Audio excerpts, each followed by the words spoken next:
Breaking tonight, scary scenes out of New Mexico where a flash flood emergency is in effect. Good evening. Welcome to West Coast Wrap. I'm Greg Lee. The images we see coming out of southern New Mexico tonight are heartbreaking. Heavy rain hit the small town of Ruidoso this afternoon. Flash flooding is ongoing. Emergency managers are urging everyone to move to higher ground immediately. We have reports of structures being washed away. First responders are working to rescue people surrounded by high water. Wildfires swept across the area last year, leaving behind a burn scar that can produce heavy debris flow. Let's bring in KTVU meteorologist Roberta Gonzalez, who is tracking conditions in this area and all over the West. Roberta. Greg, this is very disturbing because they've been waiting on the monsoons. They have arrived, but boy, have they been very aggressive in the past couple of hours here. As we take a look at the satellite imagery, it doesn't look too ominous, but it's a lot of rain that's fallen in a very short amount of time. And it's a couple of different bands that's all associated with this monsoonal moisture that's inundating the New Mexico area. And there's still more to come. Plenty of precipitation upstream throughout Colorado as well. But when you see the shades of red here, that's some very strong thunderstorm activity. And we are receiving reports that we have golf ball size hail that's occurring with these flash floods as well. Now, as we back off, the heat has let up in that particular area. It's currently in the mid 80s throughout portions of New Mexico. The heat at this hour is still pretty vigorous in throughout the Phoenix area, backing through Flagstaff at 110, where the monsoons are now moving into that portion. And we still have the red flag warnings in effect for portions of Nevada, also in throughout portions of Utah, backing into now into the Las Vegas area, Lake Havasu area. We do have the counties of Nye also under that red flag warning for the next couple of hours. And this is going to continue for the next couple of days. In fact, that ridge of high pressure is now retrograding back into the state of California, where we will see some heat by Thursday and Friday. Meanwhile, we are anticipating triple digits anywhere from Maricopa through Pinole, with the extreme heat warning in effect for those areas. Today in Phoenix, you can see the clouds from that monsoonal moisture all associated with the flooding that's going on in the New Mexico area. Today in Phoenix, 112 degrees, average high is 104. In the San Francisco area, right there, that is that low clouds and fog bank that'll be pressing and pushing on shore in the overnight hours. Average high temperature in San Francisco, 67, and today, pretty close to that at 66. Seattle, spectacular day at 85 degrees when typically you should be in the low 80s. And heading to Avalon, Catalina Island.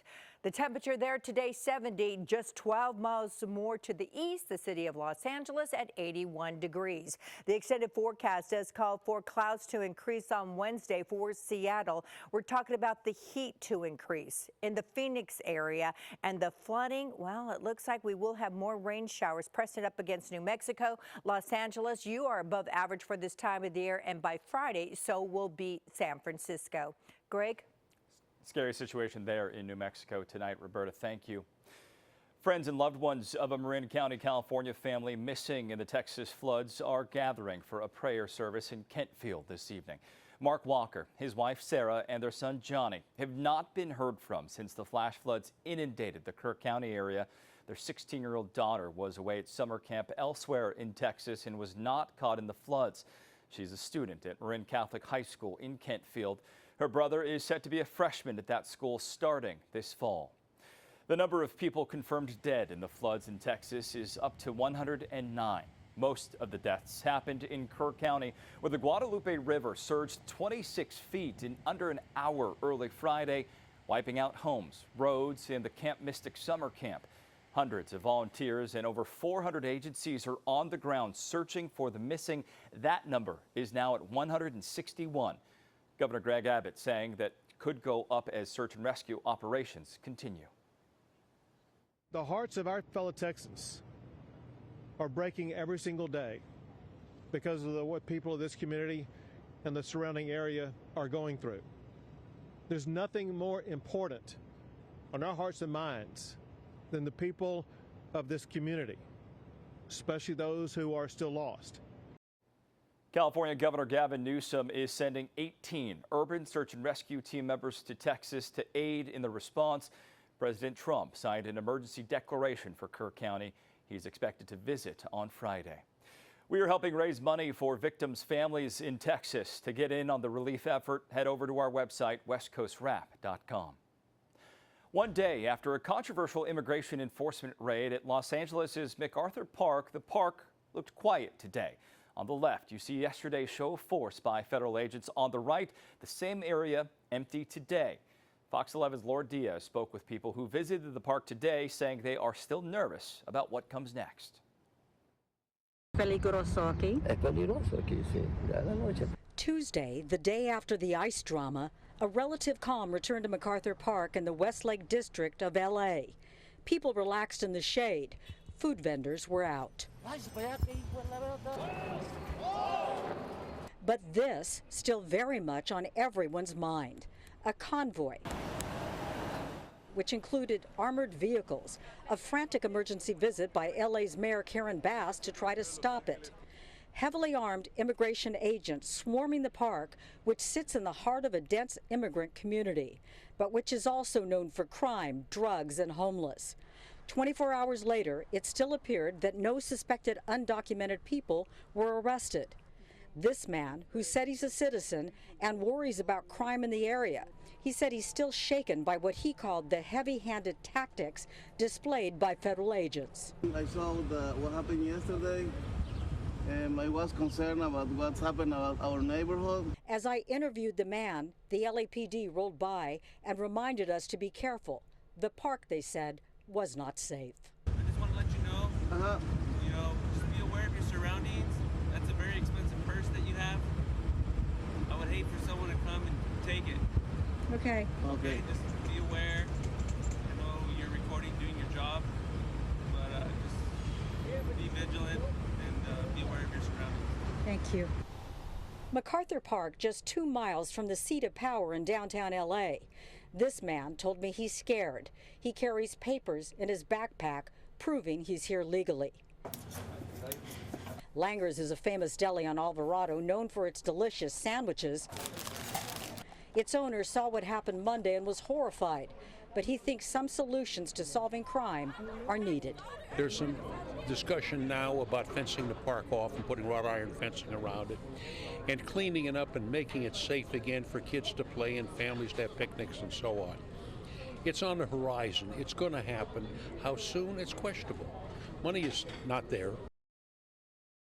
That was Fox 11's Laura Diaz reporting 4 people accused of trying to puncture the tire of a Border Patrol vehicle in LA County face felony charges tonight. The Border Patrol's El Centro sector chief posted images to social media today showing an improvised spike strip.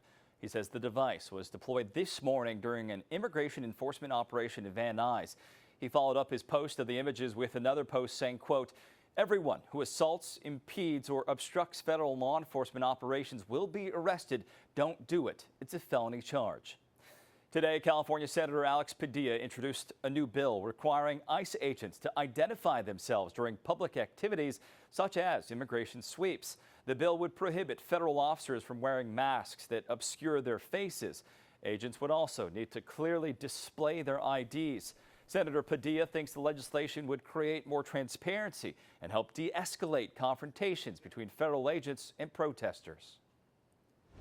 Tonight, an update on the fireworks storage facility explosion in California. The Yolo County Board of Supervisors declared a local emergency today. It formally asks for federal and state agencies to provide disaster response resources to the county. That includes law enforcement and investigative and financial resources. Resources would also benefit affected residents, farmers, and business owners. The cause of that explosion is still under investigation. DNA testing is underway to confirm the identities of the 7 bodies recovered over the weekend. 2 teens stranded on a dangerous cliffside in Oregon. Coming up, the aerial rescue captured on camera. Still coming back at me, so I'm kicking at it, making like a scene so it leaves. And a Las Vegas woman recounts getting attacked by a shark while on vacation. A look at her painful road to recovery. Newly released video shows how Coast Guard crews rescued 2 14-year-old boys and a firefighter stuck on a cliff in Oregon. The teenagers got trapped Saturday along Oregon's central coast. A firefighter who hiked to them in a rescue attempt also got stuck. Fox 12's Leslie Dominique spoke with first responders about the dangerous situation. Two Southern Oregon 14-year-olds airlifted to safety after being stranded on a well-known coastal landmark near Lincoln City. Someone going down. Good position. Copy. North Lincoln Fire and Rescue officials say the 911 call from the teens came in around 5:15 Saturday evening. The two were stuck on a cliff near Road's End Point, about 30 to 40 feet from the top of the rock formation known as God's Thumb. We know our rope rescue team may not always be the best option, so we notified the Coast Guard to see if they had a helicopter available. Video shows Air Station Astoria crews arriving on the scene. From a distance, you can see the teens comforting each other on the rock face as a Coast Guard member descends from a helicopter. Once on the rock, the crew member fastens a harness around each teen, who are then hoisted into the air and flown to safety. They're just under the aircraft. The rescue mission an eye-catcher from all angles. Locals also recorded as they observed from nearby. Cody Height, Deputy Chief of Operations and Fire Marshal with North Lincoln Fire and Rescue, says rescues from that location are far from rare. This is the second one this year that has involved us calling in a helicopter, and usually we see about 2 or 3 a year. Back in May, Coast Guard air crews lifted two 25-year-old women, also from a cliffside in the God's Thumb hiking area. Height says the terrain in the area can be rocky and unstable, prone to slipping, sliding, and steeper than it appears. What tends to happen is they make it to nearly the top, about 30 to 40 feet before the top. It goes almost vertical there. So when they get to that point, they don't feel safe starting to come down just because of the loose rocks, and then they can't go up anymore. The fire department posted a memo to social media on Sunday urging people to, quote, stop trying to climb from the beach to God's Thumb. Stick to a path. Try not to put yourself in harm's way, because when you do that, it actually puts our responders in harm's way as well. That was Fox 12's Leslie Dominique reporting. It took about 3.5 hours to get everyone to safety. No one was hurt. Convicted predator Matthew Moeller made his first appearance in Contra Costa County Court today. Moeller is facing additional charges of kidnapping 3 people near San Ramon for tens of thousands of dollars in ransom. Prosecutors say Moeller targeted 2 men and a woman after breaking into their home in 2015, just 2 weeks after he kidnapped Denise Huskins in Vallejo. The victims did not report the crime because they feared retaliation. Investigators say they only learned of the crime after Mueller detailed it to them from behind bars. Methodical, and he did a lot of pre-kidnapping or pre-hostage taking activities such as surveillance, familiarizing himself with the location to determine entrance and exit routes.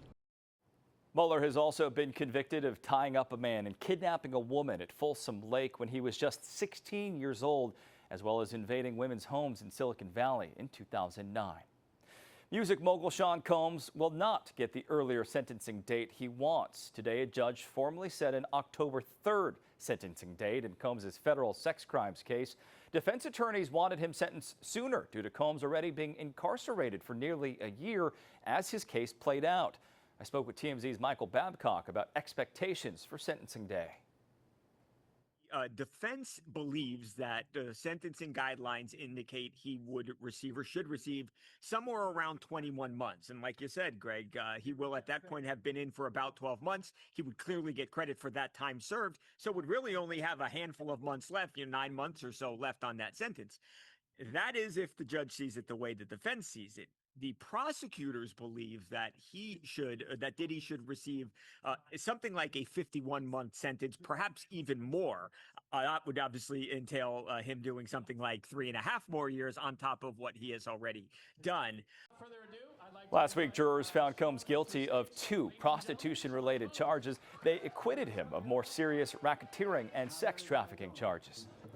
Today, Mount Rainier experienced its largest seismic activity in about 16 years. The United States Geological Survey says they recorded hundreds of earthquakes at the Washington volcano. Those shakes range from 0.1 to 1.7 in magnitude. Experts with the Pacific Northwest Seismic Network say there is no cause for concern. The last time Rainier was hit with a sizable swarm of earthquakes was in 2009, when more than 1,000 were detected. The next time you fly, do not expect to be asked to remove your shoes automatically at TSA checkpoints. And it's important that we find ways to keep people safe, but also streamline and make the process much more enjoyable for every single person. TSA first implemented the no shoes policy in 2006, almost 20 years ago. And in those 20 years, since that policy was put in place, our security technology has changed dramatically. It's evolved. Today, Homeland Security Secretary Kristi Noem announced the end of a decades-old policy that asked people to remove their shoes for screening at airports. Fox 12's Carly Olson spoke with travelers at Portland International about the TSA's new rules. At PDX, staying on your toes to make your flight on time now means staying in your shoes for the journey through security. Well, I think it's a great improvement. Sometimes it's about practicality. I'm wearing sneakers today. Or a little fashion. I'm wearing sandals. Whatever's on your feet, they've had to join your jackets and backpacks in the big gray bins. Before this week. I think that's fantastic. I just, with the bins and the different things and the laptop, and it's great. There's enough loose ends anyway without having to worry about taking off shoes, and then I don't know what the hygiene is like. I'm not hiding anything in my shoes, so. Passengers like Brian Gant fly out multiple times a year, and they're ready for a hopefully speedier experience. Even though we've been doing this for decades, no one's prepared to take their shoes off, take out their laptop, etc. Ann Voorhees is flying a short distance to Bend, but she has TSA pre-check for her many travels and thinks others should reap some of the benefits too. I've paid for the privilege of not having to take off my shoes, but I think it's a big inconvenience. It slows the lines down. It's just, I think, an unpleasant way to start off a trip for families. After a 20-year rule, these travelers are ready to fly through with ease, but they might not change up their trusty travel footwear all that much. Probably not. No, like roller skates? I don't think so. Yeah. Carly Olson, Fox 12 Oregon. Some passengers may still be subject to a search of their shoes if TSA determines they need additional layers of screening. President Trump is threatening to increase tariffs on more products from overseas. During a cabinet meeting at the White House today, he announced a 50% tariff on copper imports is coming. No specifics were offered about when. The president also discussed the potential of tariffs of up to 200% on pharmaceuticals. Tariffs, as you know, are starting to come in at record levels. Tremendous amounts of money are coming in to our country. We never did that before. We're not used to it. We only have tariffs going out. Other new tariff rates on a dozen nations are scheduled to go into effect on August 1st. The president also mentioned he might send a tariff letter to the European Union in the next 2 days.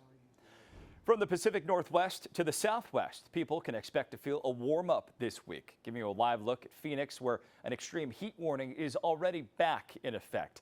Parks in Phoenix are closing down to keep would-be hikers safe. City leaders say its cooling centers have already received nearly 8,000 visits, and with soaring temperatures, they are expecting more. The centers offer anything from thermo-style water bottles to sunscreen to hats to cooling towels to keep people from overheating.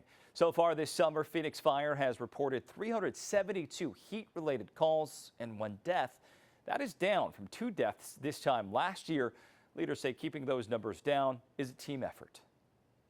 Your neighbors, make those phone calls, make sure that grandma and grandpa are okay and they're keeping their AC on. If they're not, do they know about the cooling centers that they can go to? Anyone who needs assistance with heat relief in the Phoenix area can call 211. It started as a snorkeling trip and ended in emergency surgery. A Las Vegas woman shares her harrowing story of being bitten by a shark. And a woman celebrating 107 years of life wants you to learn from her experience. Tonight, her thoughts on living and loving life. You look for a brighter future, always. Always look for the good in people. California Governor Gavin Newsom is in South Carolina today, beginning a 2-day visit, meeting with people in rural areas of the state.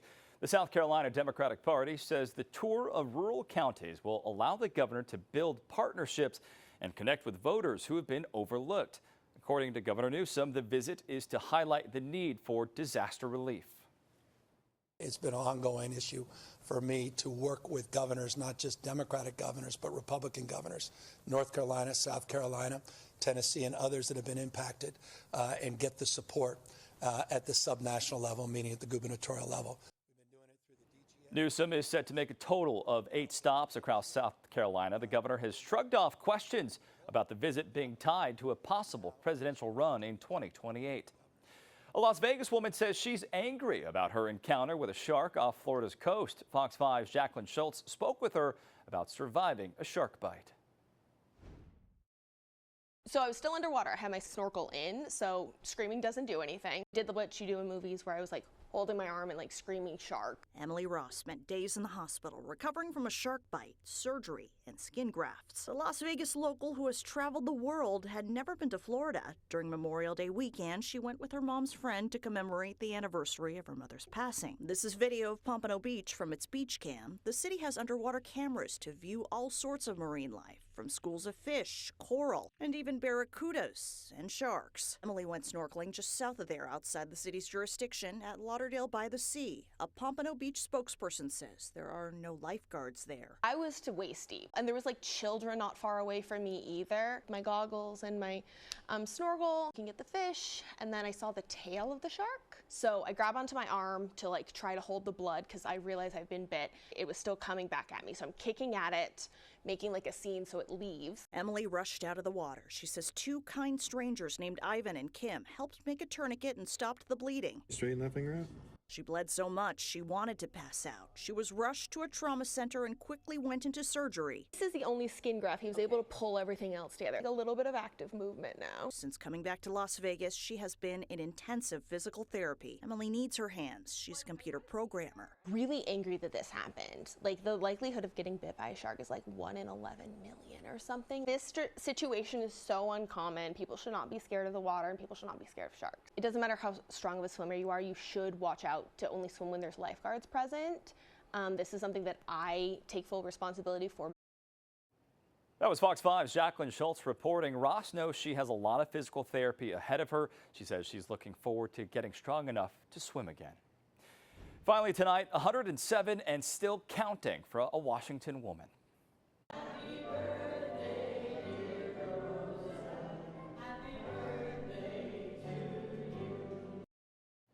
This is how Rosa Fasciuto celebrated her 107th birthday yesterday in Seattle. Before retirement, she worked as an Alaska Airlines flight attendant and a secretary for the Seattle Police Department. Fasciuto says one of her secrets to living a long life is looking at the bright side of things. I've had a lot of disappointments in life and a lot of heartaches, but you know you overcome everything and you look for a brighter future, always. Always look for the good in people.